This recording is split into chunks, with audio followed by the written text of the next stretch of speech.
bittasi payg'ambarimizdan kelib so'radi: "Ya Rasululloh, arabbuna ba'idun fanunadih am qaribun fanunajih?"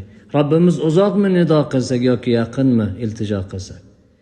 Har bir narsani payg'ambarimizdan so'raganlarida Alloh tomonidan ayt ey Muhammad degan javob bilan javob berildi. Qur'on Karimda 12 marta savollariga qul degan lafzi bilan javob berildi.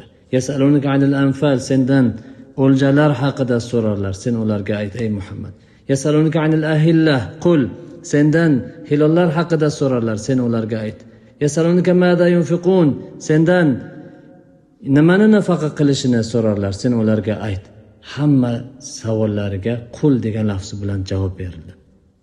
Ammo Qur'on Karimda bitta joyda va idza sa'alaka ibadi anni fa inni qarib, bitta joyda qul degan lafzini zikr qilmasa javob berildi. Agar bandalarim sendan meni so'rasalar, men albatta yaqinman, duo qilguvchi duo qilganda ijobat qilaman deb buyurdi.